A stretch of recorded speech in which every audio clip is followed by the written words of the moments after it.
Bonjour, j'espère que vous allez bien. Alors, je suis très heureuse de me retrouver sur cette nouvelle chaîne de Excellence Management. Alors, s'il s'agit tout simplement de parler du management par excellence.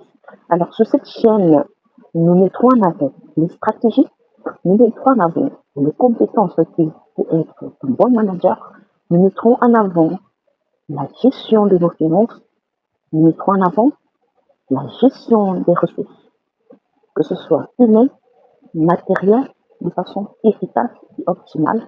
Nous mettrons en avant les conseils de bonnes pratiques en entreprise. Alors, si vous me découvrez pour la première fois, vous pouvez me prénommer Flora et surtout vous abonner pour ne pas manquer toutes les bonnes choses que j'aurai à partager ici avec vous et surtout profiter et apprendre également de vous autres. Alors, pour un début, je voudrais planter le décor.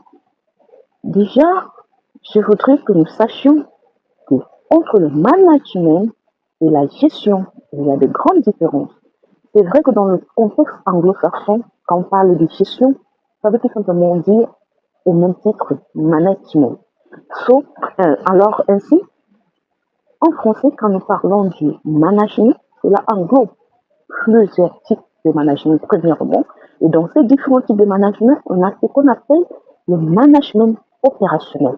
Et alors, quand on parle de management opérationnel, c'est donc ce management qui renvoie tout simplement à la gestion.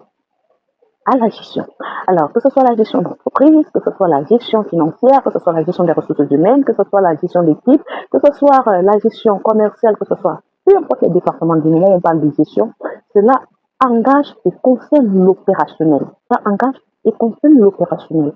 Donc, cet opérationnel, il est question de se rassurer que le travail qui devrait nous permettre d'atteindre notre objectif en fin de journée, en fin de semaine, en fin de mois, en fin d'année, soit réalisé de façon efficace et efficiente. Ça, c'est le rôle du contrôle de gestion en général.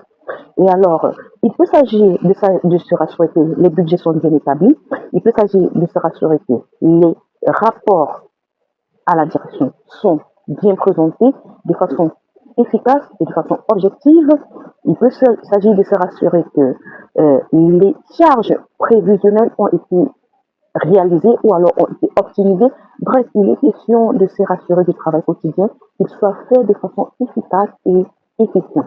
Donc, avec les ressources disponibles, avec les moyens disponibles, que le travail prévu soit réalisé.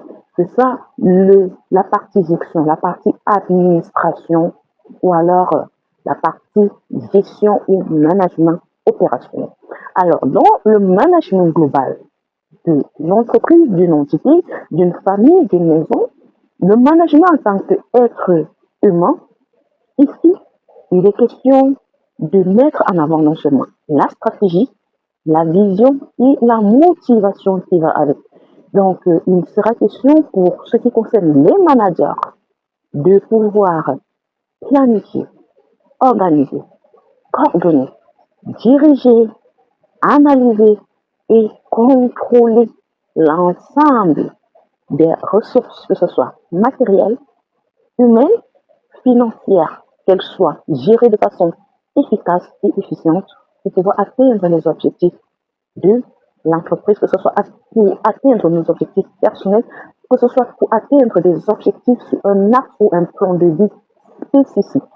En ce temps, on met en avant quelle stratégie employer pour atteindre cet objectif, quels sont les moyens et les ressources disponibles pour pouvoir atteindre ces objectifs, quelle est la vision que nous partageons pour pouvoir atteindre ces objectifs et surtout quelles sont les personnes que nous intégrons dans ce processus pour pouvoir atteindre cet objectif. Alors, pousser en un seul mot, alors que la gestion est cadrée et centrée sur l'opérationnel, le travail quotidien, le management vise un ensemble plus global. Cela encadre ou engage une vision globale et a pour objectif la performance de l'entreprise. C'est sur ce décor que nous allons nous arrêter et je vous donne rendez-vous très bientôt pour pouvoir découvrir les nouvelles idées que j'aurai à partager avec vous. Abonnez-vous, ne profitez pas seul et surtout, activez les notifications. Activez les notifications pour ne pas manquer les prochaines publications. Une fois de plus, je suis Flora.